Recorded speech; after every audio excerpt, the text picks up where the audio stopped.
ओम श्री गणेशाय नमः। श्री शिव महापुराण की कथा शतरुद्र संहिता। कर्पूरगौरम करुणावतारम संसार सारम भुजगेन्द्रहारम सदा वसन्तं हृदयारविन्दं भवं भवानी सहितं नमामि। अथ 26वें अध्याय में भगवान शिव के द्विजेश्वर अवतार की कथा, राजा भद्रायु तथा रानी कीर्ति मालिनी की धार्मिक दृढ़ता की परीक्षा। बोलो शंकर भगवान की जय। तदनंतर वैश्यनाथ अवतार का वर्णन करके नंदीश्वर ने द्विजेश्वर अवतार का प्रसंग चलाया। वे बोले, तात, पहले जिन नृप श्रेष्ठ भद्रायु का परिचय दिया गया था और जिन पर भगवान शिव ने ऋषभ रूप से अनुग्रह किया था, उन्हीं नरेश के धर्म की परीक्षा लेने के लिए वे भगवान फिर द्विजेश्वर रूप से प्रकट हुए थे।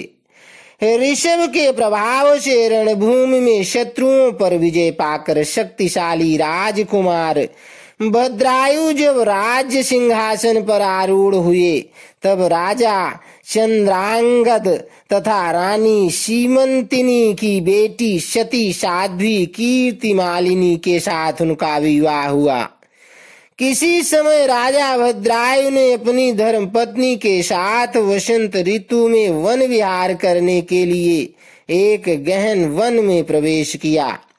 उनकी पत्नी शरणागत जनों का पालन करने वाली थी। राजा का भी ऐसा ही नियम था।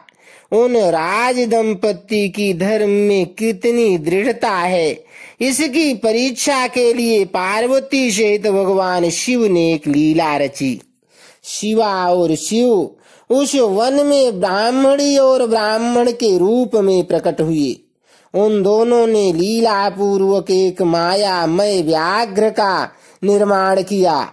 वे दोनों भय से विह्वल हो व्याघ्र से थोड़ी ही दूर आगे रोते चिल्लाते भागने लगे और व्याघ्र उनका पीछा करने लगा। राजा ने उन्हें इन अवस्था में देखा।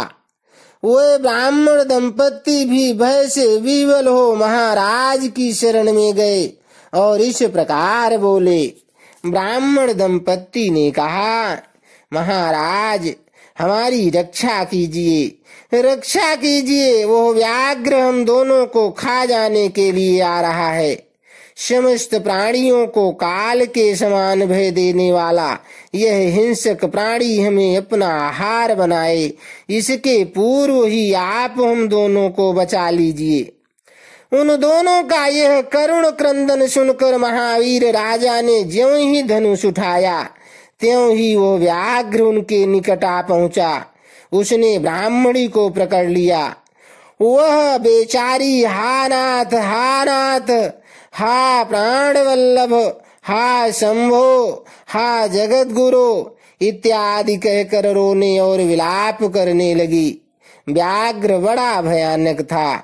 उसने ज्यों ही ब्राह्मणी को पकड़ा, अपना ग्रास बनाने की चेष्टा की, त्यों ही भद्रायु ने तीखे बाणों से उसके मर्म में आघात किया, परंतु उन बाणों से उस महाबली व्याघ्र को तनिक भी व्यथा नहीं हुई। वह ब्राह्मणी को बलपूर्वक घसीटता हुआ तत्काल दूर निकल गया। अपनी पत्नी को बाघ के पंजे में पड़ी देख ब्राह्मण को बड़ा दुख हुआ। वह बारंबार रोने लगा। देर तक रोकर उसने राजा भद्रायु से कहा, राजन, तुम्हारे वो बड़े बड़े अस्त्र कहाँ हैं? दुखियों की रक्षा करने वाला तुम्हारा विशाल धनुष कहाँ है? सुना था तुम में 12,000 बड़े बड़े हाथियों का बल है, वो क्या हुआ? तुम्हारे शंख खड्ग तथा मंत्रास्त्र विद्या से क्या लाभ हुआ? दूसरों को क्षीण होने से बचाना क्षत्रिय का परम धर्म है। धर्मज्ञ राजा अपना धन और प्राण देकर भी शरण में आए हुए दीन दुखियों की रक्षा करते हैं। जो पीड़ितों की प्राण रक्षा नहीं कर सकते, ऐसे लोगों के लिए तो जीने की अपेक्षा मर जाना ही अच्छा है। इस प्रकार ब्राह्मण का विलाप और उसके मुख से अपने पराक्रम की निंदा सुनकर राजा ने शोक से मन ही मन इस प्रकार विचार किया, अहो, आज भाग्य के उलट फेर से मेरा पराक्रम नष्ट हो गया, मेरे धर्म का भी नाश हो गया, अतः अब मेरी संपदा, राज्य और आयु का भी निश्चय ही नाश हो जाएगा। यों विचार कर राजा भद्रायु ब्राह्मण के चरणों में गिर पड़े और उसे धीरज बंधाते हुए बोले, ब्राह्मण, मेरा पराक्रम नष्ट हो गया है। महामते, मुझ क्षत्रिय अधम पर कृपा करके शोक छोड़ दीजिए। मैं आपको मनोवांछित पदार्थ दूंगा। यह राज्य, यह रानी और मेरा यह शरीर सब कुछ आपके अधीन है। बोलिए, आप क्या चाहते हैं? ब्राह्मण बोले, राजन, अंधे को दर्पण से क्या काम? जो भिक्षा मांगकर जीवन निर्वाह करता हो, वह बहुत से घर लेकर क्या करेगा? जो मूर्ख है, उसे पुस्तक से क्या काम? तथा जिसके पास स्त्री नहीं है, वह धन लेकर क्या करेगा? मेरी पत्नी चली गई, मैंने कभी काम सुख का उपभोग नहीं किया, अतः काम भोग के लिए आप अपनी इस बड़ी रानी को मुझे दे दीजिए। राजा ने कहा, ब्राह्मण, क्या यही तुम्हारा धर्म है? क्या तुम्हें गुरु ने यही उपदेश किया है? क्या तुम नहीं जानते कि पराई स्त्री का स्पर्श स्वर्ग एवं सुयश की हानि करने वाला है? पर स्त्री के उपभोग से जो पाप कमाया जाता है, उसे सैकड़ों प्रायश्चित्तों द्वारा भी धोया नहीं जा सकता। ब्राह्मण बोले, राजन, मैंने अपनी तपस्या से भयंकर ब्रह्म हत्या और मदिरा पान जैसे पाप का भी नाश कर डालूंगा। फिर परस्त्री संगम किस गिनती में है? अतः आप अपनी इस भार्या को मुझे अवश्य दे दीजिए, अन्यथा आप निश्चय ही नरक में पड़ेंगे। ब्राह्मण की इस बात पर राजा ने मन ही मन विचार किया कि ब्राह्मण के प्राणों की रक्षा न कर पाने से महापाप होगा, अतः इससे बचने के लिए पत्नी को दे डालना ही श्रेष्ठ है। इस श्रेष्ठ ब्राह्मण को अपनी पत्नी देकर मैं पाप से मुक्त हो शीघ्र ही अग्नि में प्रवेश कर जाऊंगा। मन ही मन ऐसा निश्चय करके राजा ने आग जलाई और ब्राह्मण को बुलाकर उसे अपनी पत्नी को दे दिया। तत्पश्चात स्नान करके पवित्र हो देवताओं को प्रणाम करके उन्होंने अग्नि की 2 बार परिक्रमा की और एकाग्र चित्त होकर भगवान शिव का ध्यान किया। इस प्रकार राजा को अग्नि में गिरने के लिए उद्यत देख जगतपति भगवान विश्वनाथ सहसा वहां प्रकट हो गए। उनके 5 मुख थे, मस्तक पर चंद्रकला आभूषण का काम दे रही थी, कुछ कुछ पीले रंग की जटा लटकी हुई थी। वह कोटि कोटि सूर्यों के समान तेजस्वी थे। हाथों में त्रिशूल, खट्वांग, कुठार, ढाल, मृग, अभय, वरद और पिनाक धारण किए बैल की पीठ पर बैठे हुए भगवान नीलकंठ को राजा ने अपने सामने प्रत्यक्ष देखा। उनके दर्शन जनित आनंद से युक्त हो राजा भद्रायु ने हाथ जोड़कर स्तवन किया। राजा के स्तुति करने पर पार्वती के साथ प्रसन्न हुए महेश्वर ने कहा, राजन, तुमने किसी अन्य का चिंतन न करके जो सदा सर्वदा मेरा पूजन किया है, तुम्हारी इस भक्ति के कारण और तुम्हारे द्वारा की हुई इस पवित्र स्तुति को सुनकर मैं बहुत प्रसन्न हूँ। तुम्हारे भक्ति भाव की परीक्षा के लिए मैं स्वयं ब्राह्मण बनकर आया था, जिसे व्याघ्र ने ग्रस लिया था। वो ब्राह्मणी और कोई नहीं, ये गिरिराज नंदिनी उमा देवी ही थी। तुम्हारे बाण मारने से भी जिसके शरीर को चोट नहीं पहुंची, वो व्याघ्र माया निर्मित था। तुम्हारे धैर्य को देखने के लिए ही मैंने तुम्हारी पत्नी को मांगा था। इस कीर्ति मालिनी की और तुम्हारी भक्ति से मैं संतुष्ट हूँ।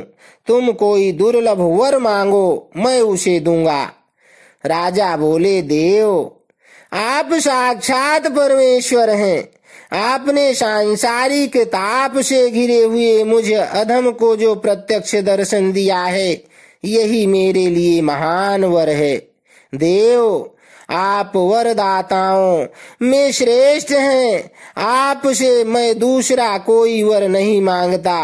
मेरी यही इच्छा है कि मैं, मेरी रानी, मेरे माता पिता पद्माकर, वैश्य और उसके पुत्र सुनय, इन सब को अपना पार्श्ववर्ती सेवक बना लीजिए। तत्पश्चात रानी कीर्ति मालिनी ने प्रणाम करके अपनी भक्ति से भगवान शंकर को प्रसन्न किया और यह उत्तम वर मांगा। महादेव, मेरे पिता चंद्रांगद और माता सीमंतिनी, इन दोनों को भी आपके समीप निवास प्राप्त हो।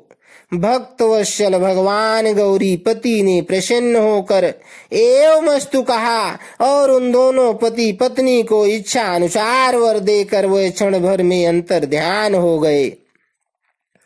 इधर राजा ने भगवान शंकर का प्रसाद प्राप्त करके रानी कीर्ति मालिनी के साथ प्रिय विषयों का उपभोग किया और 10,000 वर्षों तक राज्य करने के पश्चात अपने पुत्रों को राज्य देकर उन्होंने शिव जी के परम पद को प्राप्त किया। राजा और रानी दोनों ही भक्ति पूर्वक महादेव जी की पूजा करके भगवान शिव के धाम को प्राप्त हुए। यह परम पवित्र पाप नाशक एवं अत्यंत गोपनीय भगवान शिव का विचित्र गुणानुवाद जो विद्वानों को सुनाता है अथवा स्वयं भी शुद्ध चित्त होकर पढ़ता है, वह इस लोक में भोग ऐश्वर्य को प्राप्त कर अंत में भगवान शिव को प्राप्त होता है। इति अध्याय 26 से 27। अब 28वें अध्याय में भगवान शिव का यतिनाथ एवं हंस नामक अवतार की कथा सुनिए। नंदीश्वर कहते हैं, मुने, अब मैं परमात्मा शिव के यतिनाथ नामक अवतार का वर्णन करता हूँ। मुनीश्वर, अर्बुदाचल नामक पर्वत के समीप एक भील रहता था, जिसका नाम था आहुक। उसकी पत्नी को लोग आहुका कहते थे। वह उत्तम व्रत का पालन करने वाली थी। वे दोनों पति पत्नी महान शिव भक्त थे और शिव की आराधना पूजा में लगे रहते थे। एक दिन वह शिव भक्त भील अपनी पत्नी के लिए आहार की खोज करने के निमित्त जंगल में बहुत दूर चला गया। इसी समय संध्या काल में भील की परीक्षा लेने के लिए भगवान शंकर सन्यासी का रूप धारण करके घर आए। इतने में ही उस घर का मालिक भील भी चला आया और उसने बड़े प्रेम से उन यतिराज का पूजन किया। उसके मनोभाव की परीक्षा के लिए उन यतीश्वर ने दीनवाणी में कहा, भील, आज रात में यहाँ रहने के लिए मुझे स्थान दे दो। सवेरा होते ही चला जाऊंगा। तुम्हारा सदा कल्याण हो। भील बोला, स्वामी जी, आप ठीक कहते हैं, तथापि मेरी बात सुनिए। मेरे घर में स्थान तो बहुत थोड़ा है, फिर उसमें आपका रहना कैसे हो सकता है। भील की यह बात सुनकर स्वामी जी वहां से चले जाने को उद्यत हो गए। तब भीलनी ने कहा, प्राणनाथ, आप स्वामी जी को स्थान दे दीजिए। घर आए हुए अतिथि को निराश न लौटाइए, अन्यथा हमारे गृहस्थ धर्म के पालन में बाधा पहुंचेगी। आप स्वामी जी के साथ सुखपूर्वक घर के भीतर रहिए और मैं बड़े बड़े अस्त्र शस्त्र लेकर बाहर खड़ी रहूंगी। पत्नी की यह बात सुनकर भील ने सोचा, स्त्री को घर से बाहर निकालकर मैं भीतर कैसे रह सकता हूँ। सन्यासी जी का अन्यत्र जाना भी मेरे लिए धर्म कारक ही होगा। ये दोनों ही कार्य एक गृहस्थ के लिए सर्वथा अनुचित है।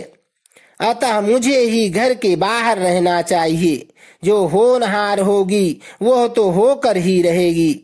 ऐसा सोच आग्रह करके उसने स्त्री को और सन्यासी जी को तो सानंद घर के भीतर रख दिया और स्वयं वह भील अपने आयुध पास रखकर घर से बाहर खड़ा हो गया। रात में जंगली क्रूर एवं हिंसक पशु उसे पीड़ा देने लगे। उसने भी यथाशक्ति उनसे बचने के लिए महान यत्न किया। इस तरह यत्न करता हुआ वह भील बलवान होकर भी प्रारब्ध प्रेरित हिंसक पशुओं द्वारा बलपूर्वक खा लिया गया। प्रातः काल उठकर जब यति ने देखा कि हिंसक पशुओं ने वनवासी भील को खा डाला, तब उन्हें बड़ा दुख हुआ। सन्यासी को दुखी देख भीलनी दुख से व्याकुल होने पर भी धैर्य पूर्वक उस दुख को दबाकर यूं बोली, स्वामी जी, आप दुखी किस लिए हो रहे हैं? इन भील राज का तो इस समय कल्याण ही हुआ। यह धन्य और कृतार्थ हो गए जो इन्हें ऐसी मृत्यु प्राप्त हुई। मैं चिता की आग में जलकर इनका अनुसरण करूंगी। आप प्रसन्नता पूर्वक मेरे लिए एक चिता तैयार कर दें, क्योंकि स्वामी का अनुसरण करना स्त्रियों के लिए सनातन धर्म है। उसकी बात सुनकर सन्यासी जी ने स्वयं चिता तैयार की और भीलनी ने अपने धर्म के अनुसार उसमें प्रवेश किया। इसी समय भगवान शंकर अपने साक्षात स्वरूप से उसके सामने प्रकट हो गए और उसकी प्रशंसा करते हुए बोले, तुम धन्य हो, धन्य हो, मैं तुम पर प्रसन्न हूँ। तुम इच्छा अनुसार वर मांगो, तुम्हारे लिए मुझे कुछ भी अदेय नहीं है। भगवान शंकर का यह परमानंददायक वचन सुनकर भीलिनी को बड़ा सुख मिला। वह ऐसी विभोर हो गई कि उसे किसी भी बात की सुध नहीं रही। उसकी उस अवस्था को लक्ष्य करके भगवान शंकर और भी प्रसन्न हुए और उसके न मांगने पर भी उसे वर देते हुए बोले, मेरा जो यति रूप है यह भावी जन्म में हंस रूप से प्रकट होगा और प्रसन्नता पूर्वक तुम दोनों का परस्पर संयोग कराएगा। यह भील निषद देश की उत्तम राजधानी में राजा वीरसेन का श्रेष्ठ पुत्र होगा। उस समय नल के नाम से इसकी ख्याति होगी और तुम विदर्भ नगर में भीमराज की पुत्री दमयंती होगी। तुम दोनों मिलकर राजभोग भोगने के पश्चात वह मोक्ष प्राप्त करोगे, जो बड़े बड़े योगीश्वरों के लिए भी दुर्लभ है। नंदीश्वर कहते हैं, मुने, ऐसा कहकर भगवान शिव उस समय लिंग रूप में स्थित हो गए। वह भील अपने धर्म से विचलित नहीं हुआ था, अतः उसी के नाम पर उस लिंग को अचलेश संज्ञा दी गई। दूसरे जन्म में वह आहुक नामक भील नैषध नगर में वीरसेन का पुत्र हो महाराज नल के नाम से विख्यात हुआ और आहुका नाम की भीलनी विदर्भ नगर में राजा भीम की पुत्री दमयंती हुई और वे यतिनाथ शिव वहां हंस रूप में प्रकट हुए। उन्होंने दमयंती का नल के साथ विवाह कराया। पूर्व जन्म के सत्कार जनित पुण्य से प्रसन्न हो भगवान शिव ने हंस का रूप धारण कर उन दोनों को सुख दिया। हंसावतारी धारी शिव भांति भांति की बातें करने और संदेश पहुंचाने में कुशल थे। वह नल और दमयंती दोनों के लिए परमानंददायक हुए। इति अध्याय 28। अब 29वें अध्याय में भगवान शिव के कृष्ण दर्शन नामक अवतार की कथा सुनिए। नंदीश्वर कहते हैं, सनत कुमार जी, भगवान शंभु के एक उत्तम अवतार का नाम कृष्ण दर्शन है, जिसने राजा नभग को ज्ञान प्रदान किया था, उसका वर्णन करता हूँ, सुनो। श्राद्ध देव नामक मनु के जो इक्ष्वाकु आदि पुत्र थे, उसमें नवम का नाम नभग था, जिसका पुत्र नाभाग नाम से प्रसिद्ध हुआ। नाभाग के ही पुत्र अम्बरीश हुए, जो भगवान विष्णु के भक्त थे तथा जिनकी ब्राह्मण भक्ति देखकर उनके ऊपर महर्षि दुर्वासा प्रसन्न हुए थे। मुने, अम्बरीश के पितामह जो नभग कहे गए थे, उनके चरित्र का वर्णन सुनो। उन्हीं को भगवान शिव ने ज्ञान प्रदान किया था। मनु पुत्र नभग बड़े बुद्धिमान थे। उन्होंने विद्याध्ययन के लिए दीर्घ काल तक इंद्रिय संयम पूर्वक गुरुकुल में निवास किया। इसी बीच में इक्ष्वाकु आदि भाइयों ने नभग के लिए कोई भाग न देकर पिता की संपत्ति आपस में बांट ली और अपना अपना भाग लेकर वह उत्तम रीति से राज्य का पालन करने लगे। उन सब ने पिता की आज्ञा से ही धन का बंटवारा किया था। कुछ काल के पश्चात ब्रह्मचारी नभग गुरुकुल से सांगोपांग वेदों का अध्ययन करके वहां आए। उन्होंने देखा सब भाई सारी संपत्ति का बंटवारा करके अपना अपना भाग ले चुके हैं। तब उन्होंने भी बड़े स्नेह से दाय भाग पाने की इच्छा रखकर अपने इक्ष्वाकु आदि बंधुओं से कहा, भाइयों, मेरे लिए भाग दिए बिना ही आप लोगों ने आपस में सारी संपत्तियों का बंटवारा कर लिया, अतः अब प्रसन्नता पूर्वक मुझे भी हिस्सा दीजिए। मैं अपना दाय भाग लेने के लिए ही यहाँ आया हूँ। भाई बोले, जब संपत्ति का बंटवारा हो रहा था, उस समय हम तुम्हारे लिए भाग देना भूल गए थे।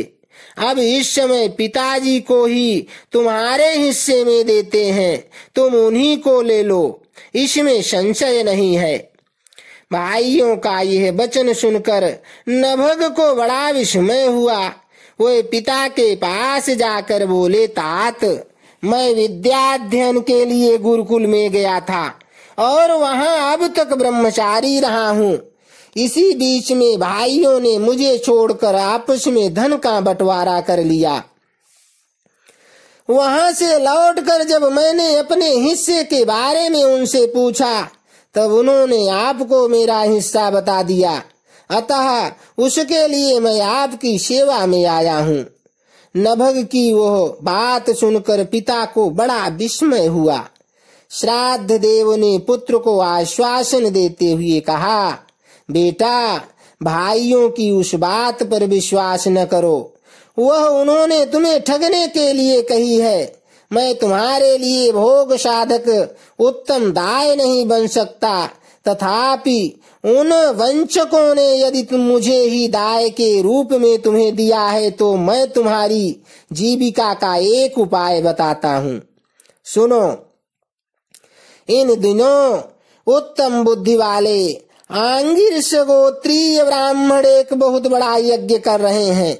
उस कर्म में प्रत्येक छठे दिन का कार्य वे ठीक ठीक नहीं समझ पाते, उसमें उनसे भूल हो जाती है। तुम वहां जाओ और उन ब्राह्मणों को विषय देव संबंधी 2 सूक्त बतला दिया करो, इससे वह यज्ञ शुद्ध रूप से संपादित होगा। वह यज्ञ समाप्त होने पर वे ब्राह्मण जब स्वर्ग को जाने लगेंगे, उस समय संतुष्ट होकर अपने यज्ञ से बचा हुआ सारा धन तुम्हें दे देंगे। पिता की यह बात सुनकर सत्यवादी नभग बड़ी प्रसन्नता के साथ उस उत्तम यज्ञ में गए।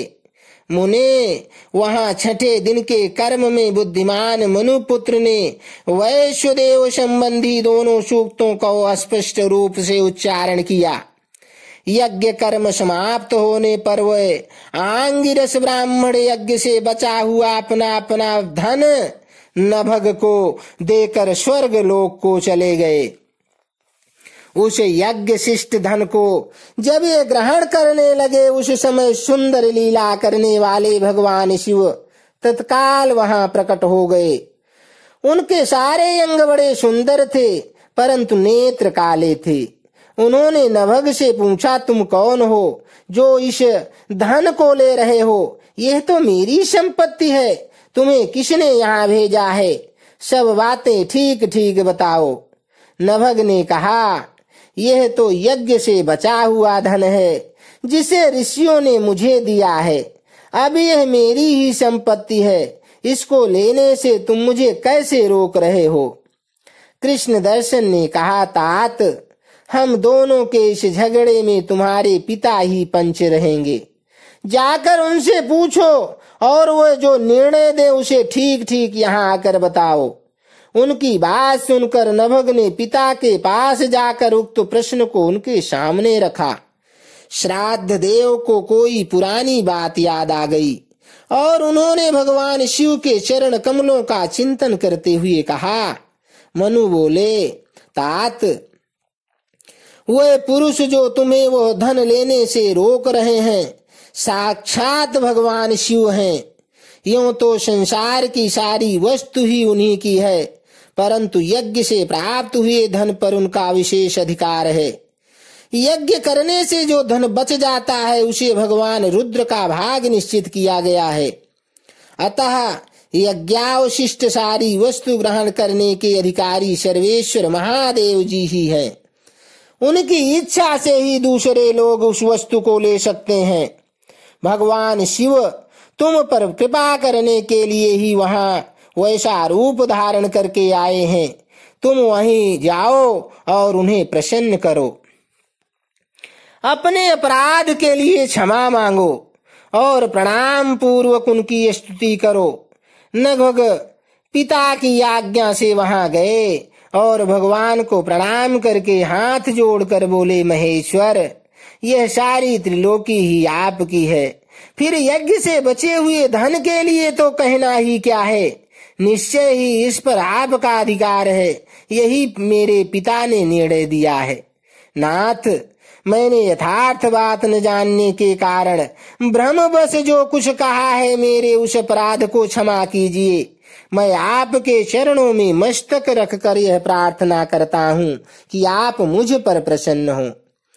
ऐसा कहकर नभग ने अत्यंत दीनता पूर्वक हृदय से दोनों हाथ जोड़कर महेश्वर कृष्ण दर्शन का स्तवन किया। उधर श्राद्ध देव ने भी अपने अपराध के लिए क्षमा मांगते हुए भगवान शिव की स्तुति की। तदनंतर भगवान रुद्र ने मन ही मन प्रसन्न हो नभग को कृपा दृष्टि से देखा और मुस्कुराते हुए कहा। कृष्ण दर्शन बोले, नभग, तुम्हारे पिता ने जो धर्म अनुकूल बात कही है वो ठीक ही है। तुमने भी साधु स्वभाव के कारण सत्य ही कहा है, इसलिए मैं तुम पर बहुत प्रसन्न हूँ और कृपा पूर्वक तुम्हें सनातन ब्रह्म तत्व का ज्ञान प्रदान करता हूँ। इस समय यह सारा धन मैं तुम्हें दे दिया, अब तुम इसे ग्रहण करो। इस लोक में निर्विकार रहकर सुख भोगो, अंत में मेरी कृपा से तुम्हें सद्गति प्राप्त होगी। ऐसा कहकर भगवान रुद्र सबके देखते देखते वहीं अंतर्धान हो गए। साथ ही श्राद्ध देव भी अपने पुत्र नभग के साथ अपने स्थान को लौट आए। इस लोक में विपुल भोगों का उपभोग करके अंत में वे भगवान शिव के धाम चले गए। ब्राह्मण, इस प्रकार तुमसे मैंने भगवान शिव के कृष्ण दर्शन नामक अवतार का वर्णन किया है। जो इस आख्यान को पढ़ता और सुनता है उसे संपूर्ण मनोवांछित फल प्राप्त हो जाते हैं। इति अध्याय 29। 30वें अध्याय में भगवान शिव के अवधूतेश्वर अवतार की कथा और उसकी महिमा का वर्णन की कथा सुनिए। नंदीश्वर कहते हैं, सनत कुमार जी, अब तुम परमेश्वर शिव के अवधूतेश्वर नामक अवतार का वर्णन सुनो, जिसने इंद्र के घमंड को चूर चूर कर दिया था। पहले की बात है, इंद्र संपूर्ण देवताओं तथा बृहस्पति जी को साथ लेकर भगवान शिव का दर्शन करने के लिए कैलाश पर्वत पर गए। उस समय बृहस्पति और इंद्र के शुभागमन की बात जानकर भगवान शंकर उन दोनों की परीक्षा लेने के लिए अवधूत बन गए। उनके शरीर पर कोई वस्त्र नहीं था। वे प्रज्वलित अग्नि के समान तेजस्वी होने के कारण महाभयंकर जान पड़ते थे। उनकी आकृति बड़ी सुंदर दिखाई देती थी। वे राह रोक कर खड़े थे। बृहस्पति और इंद्र ने शिव के समीप जाते समय देखा, एक अद्भुत शरीरधारी पुरुष रास्ते के बीच में खड़ा है। इंद्र को अपने अधिकार पर बड़ा गर्व था, इसलिए वे यह न जान सके कि ये साक्षात भगवान शंकर हैं। उन्होंने मार्ग में खड़े हुए पुरुष से पूछा, तुम कौन हो? इस नग्न अवधूत वेश में कहाँ से आए हो? तुम्हारा नाम क्या है? सब बातें ठीक ठीक बताओ, देर न करो। भगवान शिव अपने स्थान पर हैं या इस समय कहीं अन्यत्र गए हैं? मैं देवताओं तथा गुरु जी के साथ उन्हीं के दर्शन के लिए जा रहा हूँ। इंद्र के बारंबार पूछने पर भी महान कौतुक करने वाले अहंकारहारी महायोगी त्रिलोकीनाथ शिव कुछ न बोले, चुप ही रहे।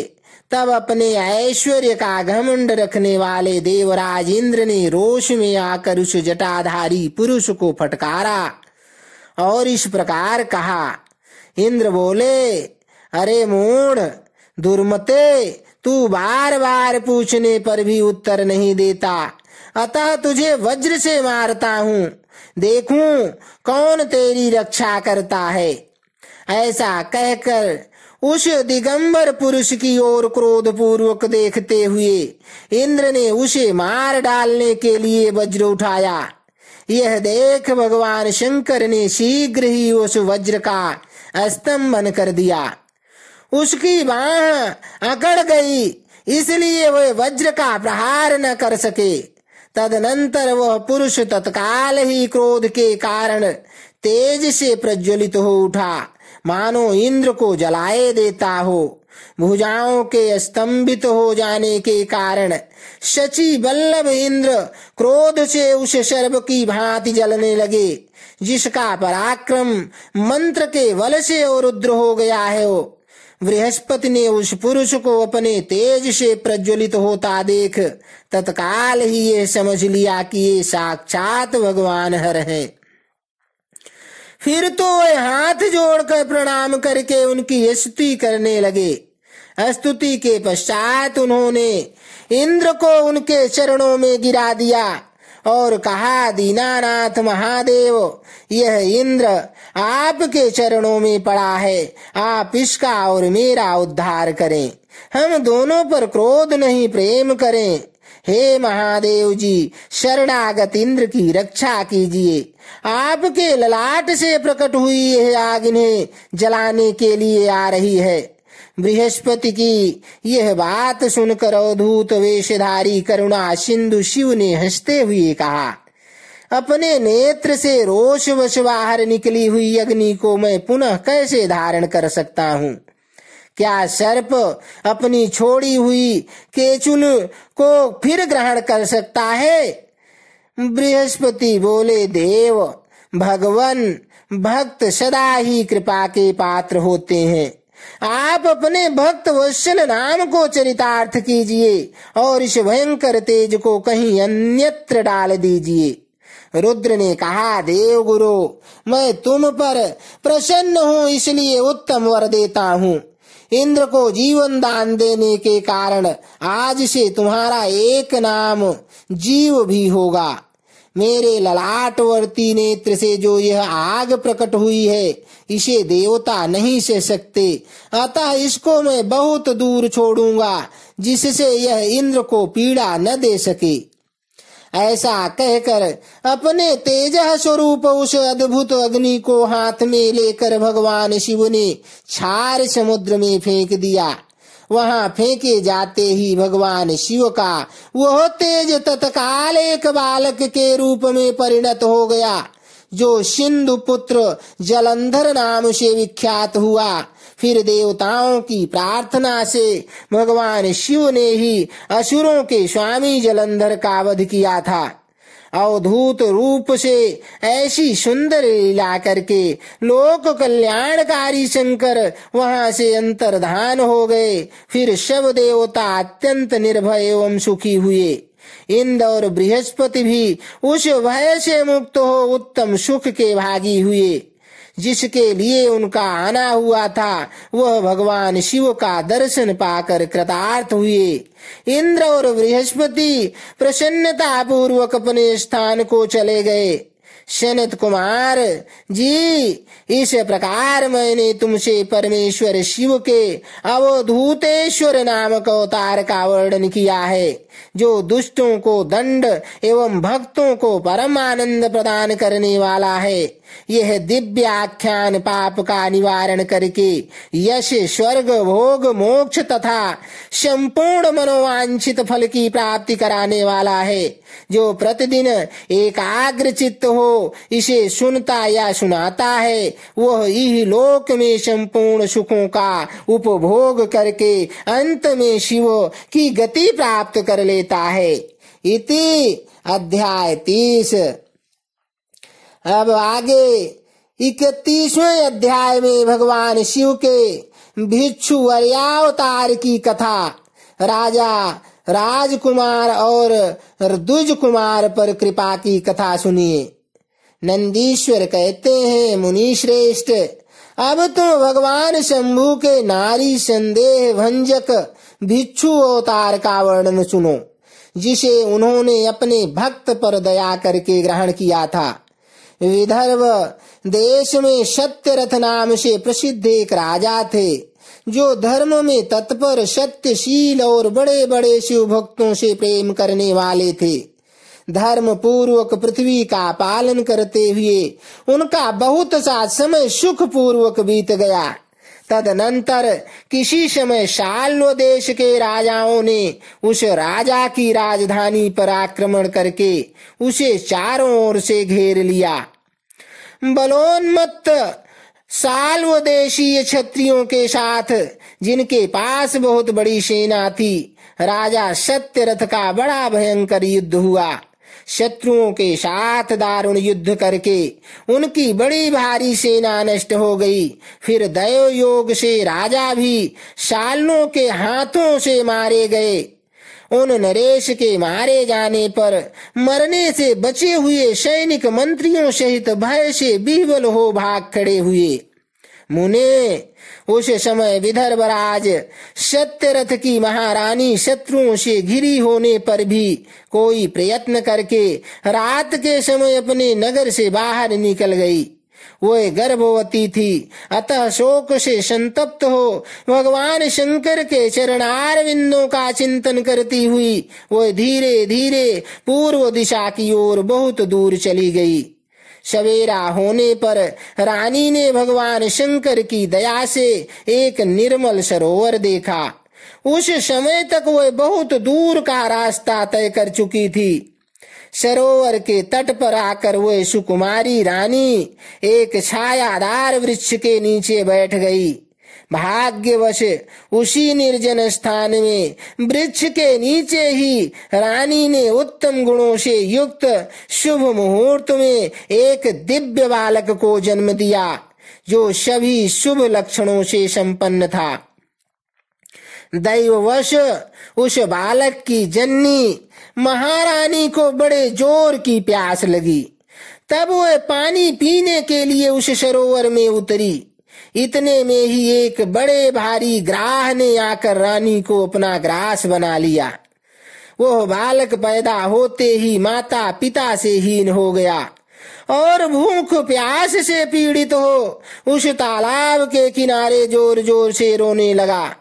इतने में ही उस पर कृपा करके भगवान महेश्वर वहां आ गए और उस शिशु की रक्षा करने लगे।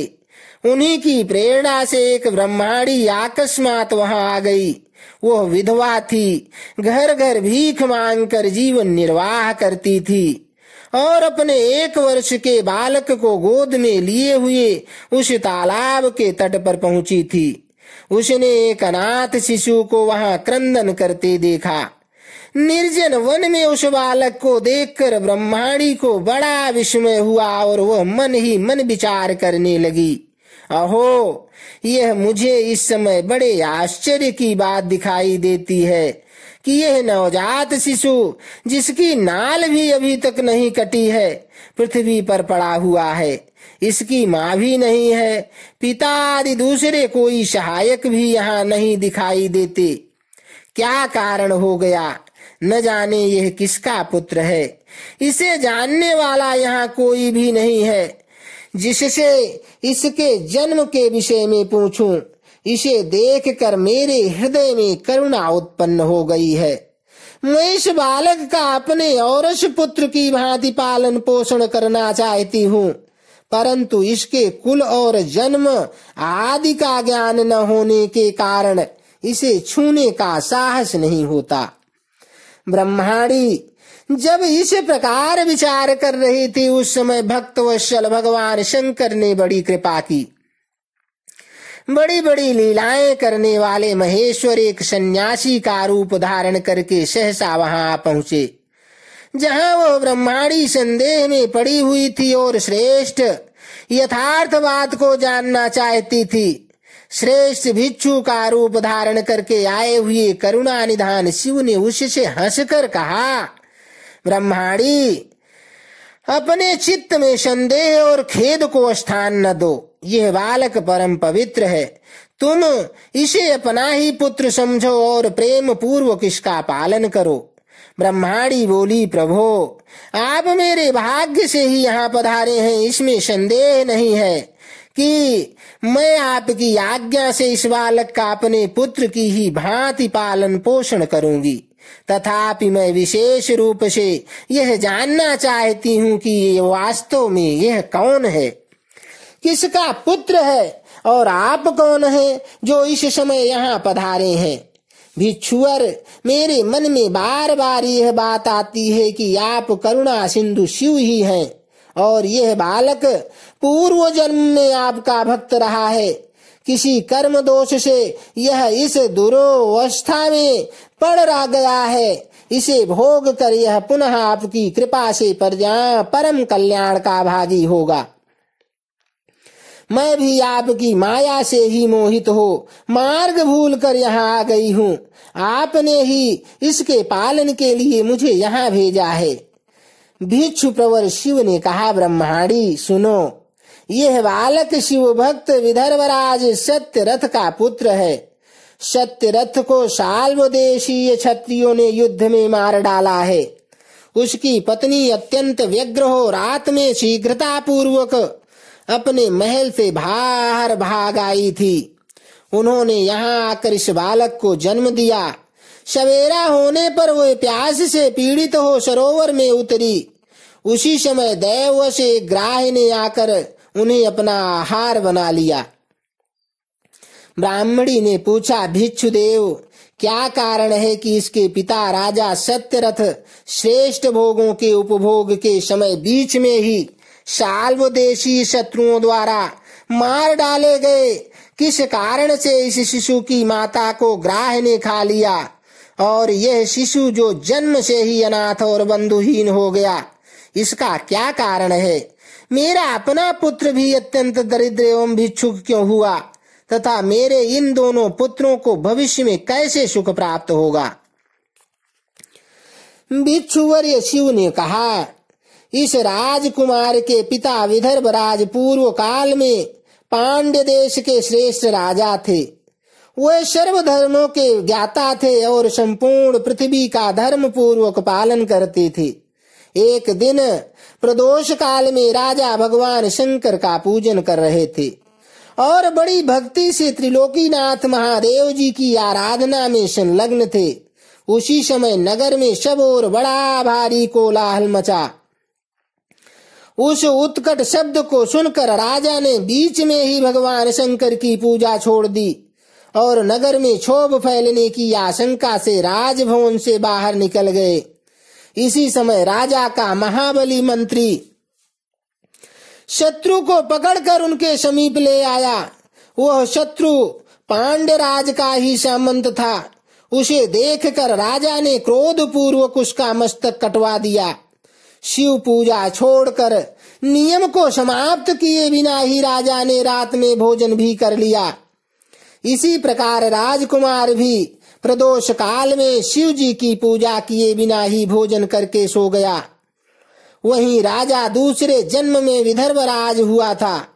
शिव जी की पूजा में विघ्न होने के कारण शत्रुओं ने उसको सुख भोग के बीच में ही मार डाला।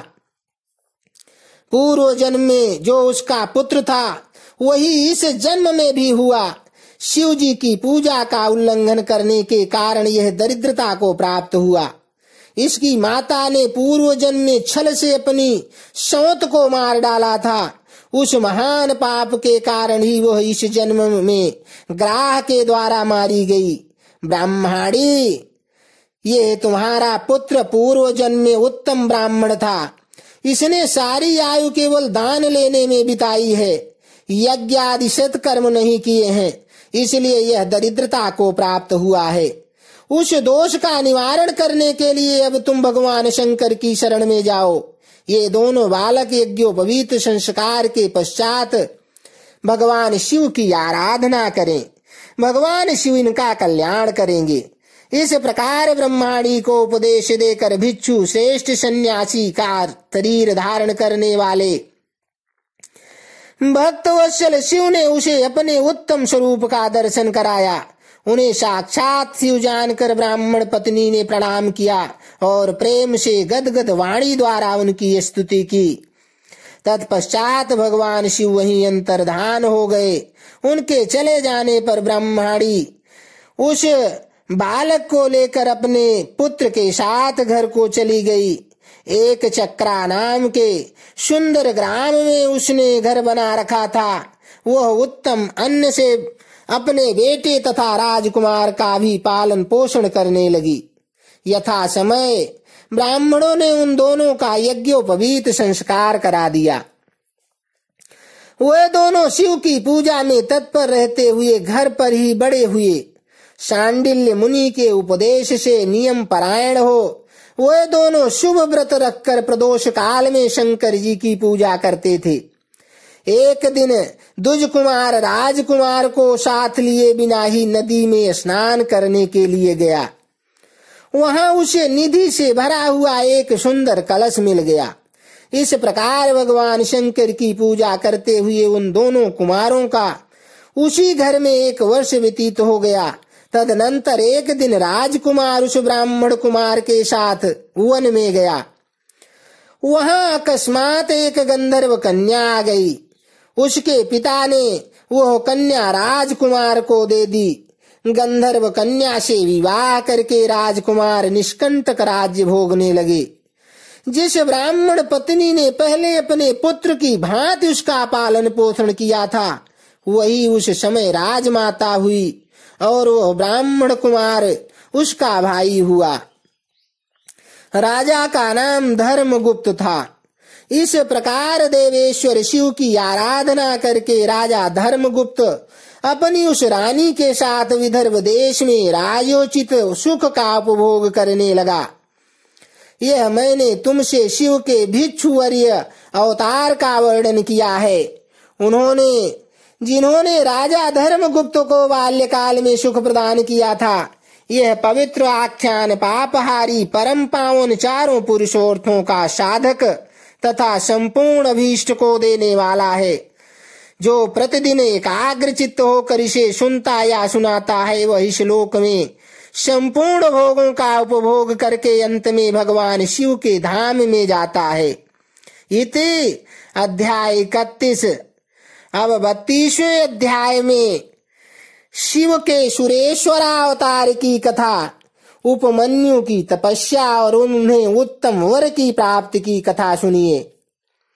नंदीश्वर कहते हैं, सनत कुमार जी, अब मैं परमात्मा शिव के सुरेश्वरावतार का वर्णन करूंगा, जिन्होंने धौम्य के बड़े भाई उपमन्यु का हित साधन किया था। उपमन्यु व्याघ्रपाद मुनि के पुत्र थे। उन्होंने पूर्व जन्म में ही सिद्धि प्राप्त कर ली थी और वर्तमान जन्म में मुनि कुमार के रूप में प्रकट हुए थे। वे शैशवावस्था से ही माता के साथ मामा के घर में रहते थे और दैववश दरिद्र थे। एक दिन उन्हें बहुत कम दूध पीने को मिला, इसलिए अपनी माता से वे बारंबार दूध मांगने लगे।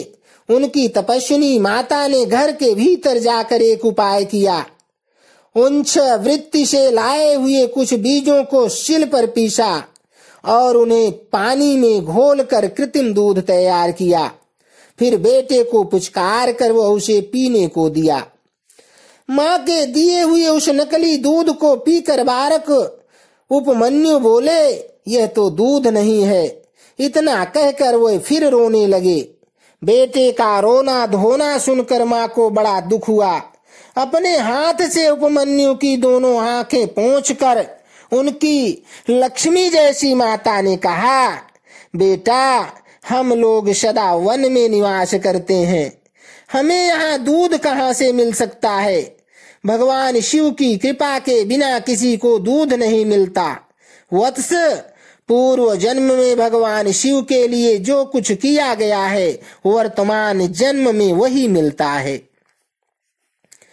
माता की यह बात सुनकर उपमन्यु ने भगवान शिव की आराधना करने का निश्चय किया। वे तपस्या के लिए हिमालय पर्वत पर गए और वहां वायु पीकर रहने लगे। उन्होंने 8 ईंटों का एक मंदिर बनाया और उसके भीतर मिट्टी के शिवलिंग की स्थापना करके उसमें माता पार्वती सहित शिव का आवाहन किया।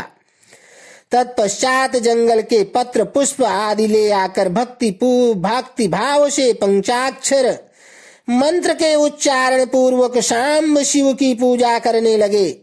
माता पार्वती और शिव का ध्यान करके उनकी पूजा करने के पश्चात वे पंचाक्षर मंत्र का जप किया करते थे। इस तरह दीर्घ काल तक उन्होंने बड़ी भारी तपस्या की। मुने, बालक उपमन्यु की तपस्या से चराचर प्राणियों सहित त्रिभुवन संतप्त हो उठा। तब देवताओं की प्रार्थना से उपमन्यु के भक्ति भाव की परीक्षा लेने के लिए भगवान शंकर उनके समीप पधारे। उस समय शिव ने देवराज इंद्र का, पार्वती ने शची का, नंदीश्वर वृषभ ने ऐरावत हाथी का तथा शिव के गणों ने संपूर्ण देवताओं का रूप धारण कर लिया। निकट आने पर सुरेश्वर रूपधारी शिव ने बालक उपमन्यु को वर मांगने के लिए कहा। उपमन्यु ने पहले तो शिव भक्ति मांगी, फिर अपने को इंद्र बताकर जब उन्होंने शिव की निंदा की, तब उस बालक ने भगवान शिव के अतिरिक्त दूसरे किसी से कुछ भी लेना अस्वीकार कर दिया। वह इंद्र को मारकर स्वयं भी मर जाने को उद्यत हो गए। उन्होंने जो अघोरास्त्र चलाया उसे नंदी ने पकड़ लिया और उन्होंने अपने को जलाने के लिए जो अग्नि की धारणा की उसे भगवान शिव ने शांत कर दिया। फिर वह सब के सब अपने यथार्थ स्वरूप में प्रकट हो गए। शिव ने उपमन्यु को अपना पुत्र माना और उनका मस्तक सूंघकर कहा, वत्स, मैं तुम्हारा पिता और ये पार्वती देवी तुम्हारी माता है। तुम्हें आज से सनातन कुमारत्व प्राप्त होगा। मैं तुम्हारे लिए दूध, दही और मधु के सहस्त्रों समुद्र देता हूँ। भक्ष्य भोज्य आदि पदार्थों के भी समुद्र तुम्हारे लिए सुलभ होंगे। मैं तुम्हें अमरत्व तथा अपने गणों का आधिपत्य प्रदान करता हूँ।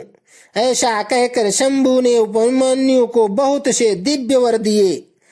पाशुपत व्रत, पाशुपत ज्ञान तथा व्रत योग का उपदेश किया, प्रवचन की शक्ति दी और अपना परम पद अर्पित किया। फिर दोनों हाथों से उपमन्यु को हृदय से लगाकर उनका मस्तक छूंगा और देवी पार्वती को सौंपते हुए कहा, यह तुम्हारा बेटा है। पार्वती ने भी बड़े प्यार से उनके मस्तक पर अपना कर कमल रखा और उन्हें अक्षय कुमार पद प्रदान किया। शिव ने संतुष्ट होकर उनके लिए पिंडीभूत एवं अविनाशी साकार क्षीर सागर प्रस्तुत कर दिया।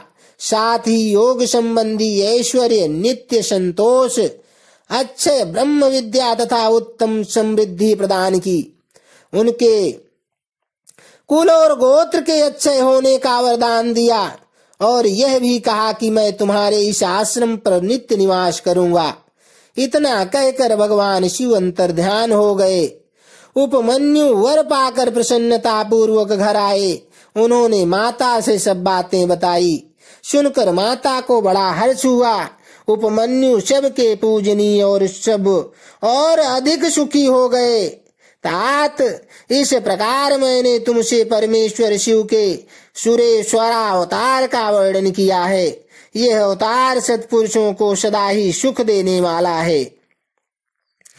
सुरेश्वरा अवतार की यह कथा पाप को दूर करने वाली तथा संपूर्ण मनोवांछित फलों को देने वाली है। जो इसे भक्ति पूर्वक सुनता या सुनाता है वह संपूर्ण सुखों को भोग कर अंत में भगवान शिव को प्राप्त होता है। इति अध्याय 32। बोलो शंकर भगवान की जय। हर हर हर